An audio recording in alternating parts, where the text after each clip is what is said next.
titre de Coface, pareil en fait, Coface sur le fil du rasoir, qui latéralisait depuis début mai, mais qui s'approche d'une zone, d'un seuil technique décisif qui pourrait l'inciter à aller vers le haut ou vers le bas. Vous privilégiez quoi? Une hausse ou une baisse?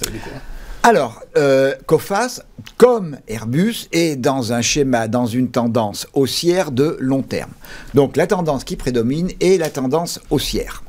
Alors, cette tendance haussière s'est accélérée lorsque, au mois de mars, on a ouvert un gap haussier aux alentours de 12,80 €, on a latéralisé un petit peu, on est reparti pour ouvrir un deuxième gap haussier entre 13,50 € et 13,80 €, et depuis, comme vous l'avez indiqué, depuis le mois de mai, on latéralise, donc dans un range qui est tracé en vert. Alors, c'est toujours la question, lorsque l'on est dans cette situation, est-ce que c'est une structure d'accumulation ou une structure de distribution? Est-ce que on est là dans une zone pour mieux repartir vers le haut? Est-ce que les grosses mains sont en train d'accumuler du papier, le vieux terme, en train d'accumuler du papier sur Coface, ou les grosses mains sont en train petit à petit de se délester de ce même papier? Alors, pour l'instant, on est plutôt vers le bas de notre range. De toute façon, la ligne de partage des eaux, là encore,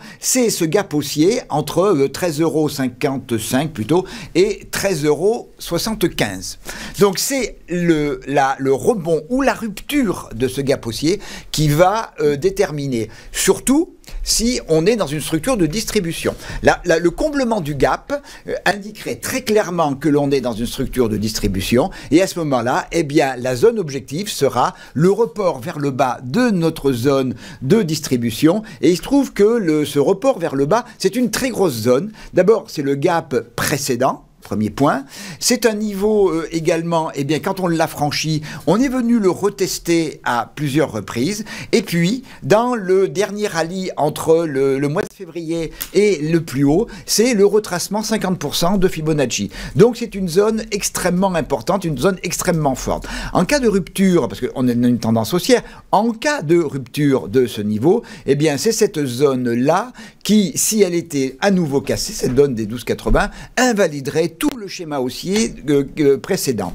A contrario, si on arrivait, et je pense que ce sera pas si simple que ça, si on arrivait à franchir les 14,65 €, l'ancien plus haut, eh bien cela montrerait qu'on est une structure d'accumulation avec un objectif à 15,59 €. Alors, je ne vais pas botter en touche, mais je pense que pour l'instant, la décision, elle va... J'ai du mal à imaginer que la décision se fasse très rapidement. Donc je pense que la latéralisation peut continuer pendant un certain temps. Notre moyenne mobile exponentielle, 34 périodes, eh bien, elle est bien en bas de la zone. Donc je pense que la décision, elle n'est pas encore faite. Donc il faudra attendre. Donc soit le comblement du gap, soit le franchissement de 14,65. Oui, et puis on voit de façon historique, empirique, notamment mi-février, quand les cours ont touché leur moyenne mobile 34, eh bien, ils ont rebondi. Du coup, par la force des choses, on peut peut-être s'attendre à un rebond. Bon, la tendance, elle est haussière. La tendance est notre amie. Donc, tant que la tendance n'est pas invalidée, donc la vraie invalidation de la tendance serait dans la zone des 12,80 à 12,85, on peut consolider, mais... peut-être qu'il faudra revenir sur les 12,80 pour retrouver des acheteurs pour repartir vers le haut. Mais on est sur un schéma qui est haussier.